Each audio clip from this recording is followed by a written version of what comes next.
good morning. It's like not even 10, so it's good morning. I just wanted to talk about my sheep for just a moment. I've joked a lot in the past and on social media and in videos like this. I've joked around that I fucking hate those sheep. And like, it's only a bit of joking, but it is still a bit of joking, not just seriousness. I love those sheep, okay? It's like having a really problematic child, but it's like triplets. And they're sheep. And they're the most stubborn creatures I've ever known in my life. And sometimes you have to figure it out the hard way like that. And I feel like we have figured it out the hard way because those sheep are missing and they're gone and it's sad. So I'm just literally driving around the richest part of the fucking like province, in my head at least. It's not actually, but like I just have we have really rich neighbors. We live in a really rich neighborhood. I'm not rich. We're not technically rich, you know what I'm saying?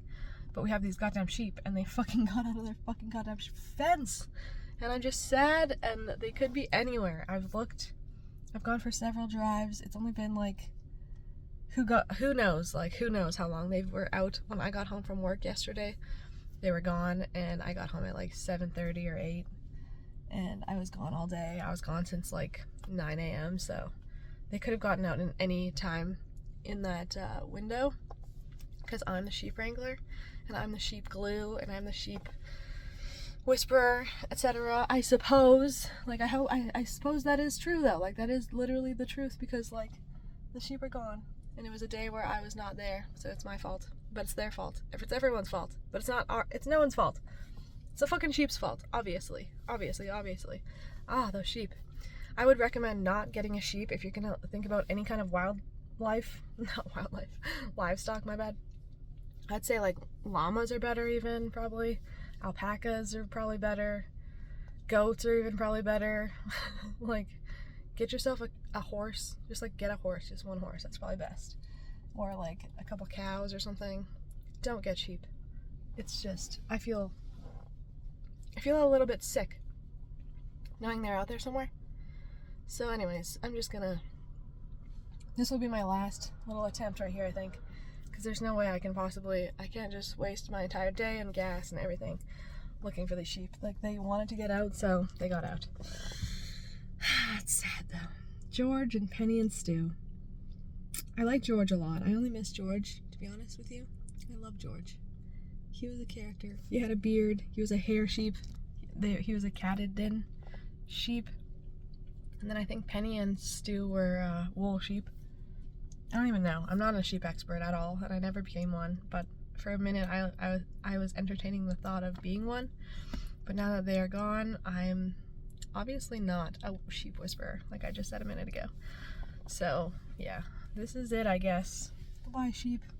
Bye, Penny, George, and Stu. This is like a year of loss for animals for me, and it's very unusual and very heartbreaking in a way. Like, I've had dogs and cats my whole life, and you know, those kind of animals last like 10 to 20 years on average, you know? And so it's quite a commitment. But then, this year, we lost that little kitten, that little cat that was my mother-in-law's. She just ran away like in the winter at the beginning of the year, like January. So that was a sad thing that happened really quickly. And then freaking Shelly, my snail, I lost my snail Sheldon that I had since last July. He like got out of his fucking enclosure on another day where I worked 8 hours. So it's like the universe is telling me I either have like an 8-hour job where I'm away for the day for 8 hours, or I have animals, but I cannot do both, clearly. Like, dogs and cats are the exception. I'm guessing, I don't know. The universe is telling me weird things right now and I'm scared. But yeah, so we've lost 5 animals, if you count Sheldon the snail as an animal and the 3 sheep and the cat. Oh my god, 5 animals in 2023. That's insane. That's wild. I've never lost an animal in my life. And now 5? Those sheep? I just have no idea where those sheep could be, you know? They're probably like eating someone's garden somewhere, or like trying to find water. That's my only fear for them. Like, they're gonna get dehydrated and they're gonna die from not having water. That's really sad to me. Like, they could probably live on the world's grass and weeds and whatever plants, but you need water. Ah, I'm so sad. Okay, that's all. I've ranted. I've talked enough about this. I'm sorry. to bring you down a bit, but I just needed to talk about that. So thank you for listening. And if you like these videos, they're usually better than this, I think, in my opinion at least. Like and subscribe, and thanks for watching. Spread kindness. Sorry I keep always looking there, because that's where I am, and that's where you are, so sorry. I suck at that. I promise in real life I'm really good at eye contact. But anyways, have a great day. Spread kindness, and I'm sending you good vibes, even though my heart is hurting right now. Goodbye, Penny, George, and Stu. I'll miss you, George.